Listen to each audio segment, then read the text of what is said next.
Good afternoon. We are meeting in the context of the National Executive Meet in Guwahati, where today the discussions and the speeches all revolved around 2010 being the year of corruption. Corruption of such dimension, corruption of such magnitude, corruption of such depth and complexity which has come in the UPA 2's regime. And we foresee that the year 2011, this year, will be the year of cover-ups. We see that the scandals of 2010, which got exposed in 2010, are repeatedly coming with a lot more. The media is coming up with, political parties are coming out with a lot more documentary evidence to nail the corruption that has taken place during the UPA 2's regime. But more and more documentary evidence come out. There's more attempt by the government to cover them up. And this we attribute to be a culture of the Congress. First you do the corrupt practices and then you go about covering it up. The evidence of which you see, even after 23 years, we find that in the Bofors case, the cover-up which was attempted even till the last day has come out openly now. The quasi-judicial authority of the appellate tribunal proved that there were kickbacks given, and all the while Congress party has been only saying there were no kickbacks given in Bofors. And having said that there were no kickbacks, they were making all attempts to defreeze the account of the person who was named in the charge sheet, to enable the person flee this country. Repeatedly, the Congress party, over these years, 2 decades, they had done everything to do the cover-up, and the proof of it has come now. That when they went on saying there were no kickbacks given, here is an authority telling you, quasi-judicial, all right, but very clearly telling you that they were kickbacks indeed.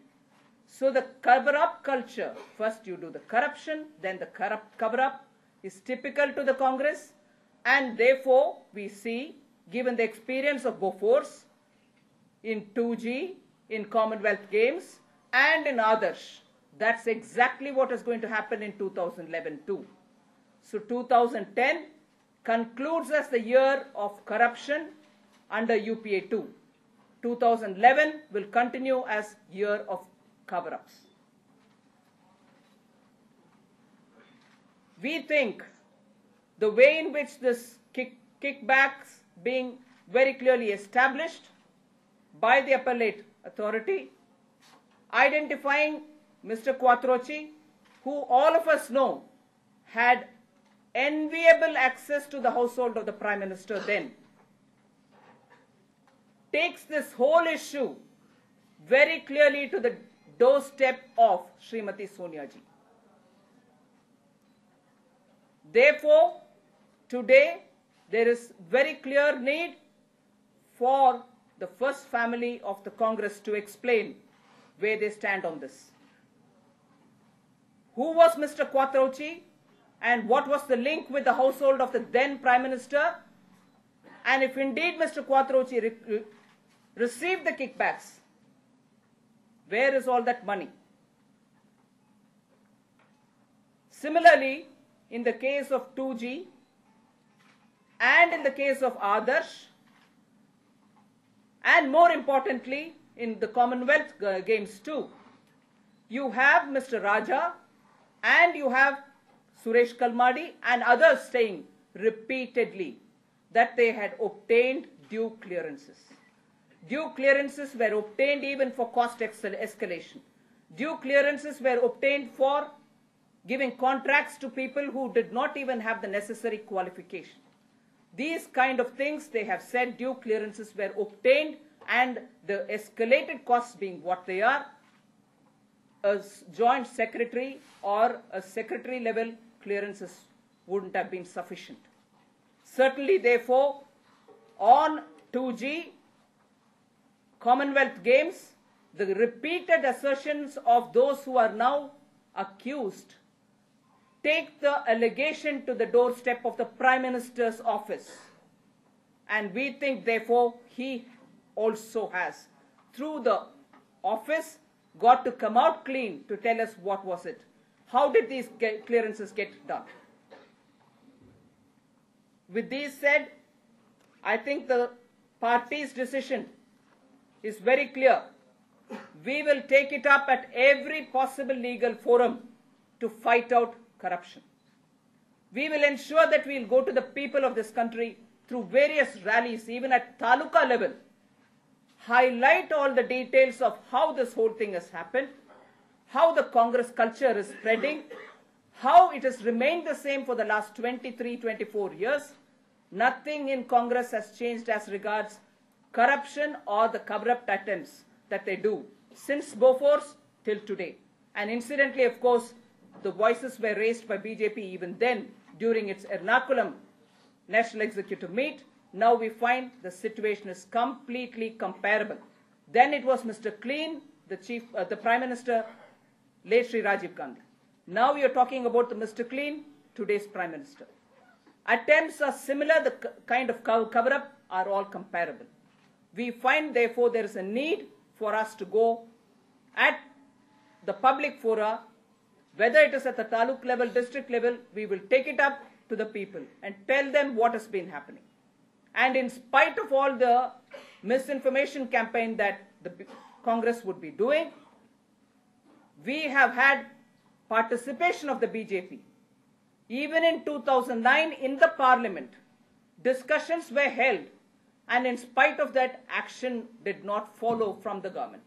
And therefore we think, unless this kind of a pressure would not have been put on the government, Raja's resignation would not have happened. The CBI, even though belatedly is going about some kind of raids, wouldn't have done even that. And therefore we think it's important that the way in which we handled in the parliament was necessary, and it was important to put the pressure on the government. Therefore, if Congress wants to have a relief by having this campaign done, that it is the opposition which is stalling the parliament, they are responsible for not having taken action in spite of discussions. We shall also be very clearly using every legal option available to ensure that the guilty are punished and the money that has gone out of this country to the various tax havens are brought back. So these were the main developments of this morning, which we'd like to report to you. And of course, now it is announced that there will be furthermore 1 or 2 briefings. You can have more inputs coming. But yesterday, BJP President Nikhil Gadkari has stated in a speech that BJP Chief Minister should stay away from corruption scandal and maintain high moral and standards. So was that an indication to Yediyurappa? We were talking about party standing up to certain values, party standing up to clean, open governance, transparent administration, and therefore it was a call in general to everybody in the party. It wasn't aimed at anyone in specific. But it seems like many within the party don't stand along with Yediyurappa. They're not together with Yediyurappa, they want him down. That's an information you're giving me. We are all together in the decisions that we've taken. इसके बारे में देखा गया जब CBI ने छापा मारा तो आप लोगों की पार्टी की कार्यकर्ता के घर में भी ये लोगों ने टेंडर इन लोगों के पास में भी था जिसके लिए आपका उन लोगों का घर में भी छापा मारा गया। तो इसके बारे में आप लोगों को बीजेपी कार्यकर्ता को आप लोग क्या मैसेज देना चाहते हैं? ये जो करप्शन में इन लोगों भी शामिल है कमजोर गेम से कहीं बीजेपी के कोई भी लोग शामिल नहीं है उसमें. You can be assured of that. And if there were any kind of raids done on individuals, they have nothing to do with us. and you can be sure on that. That was already addressed also in several press meetings.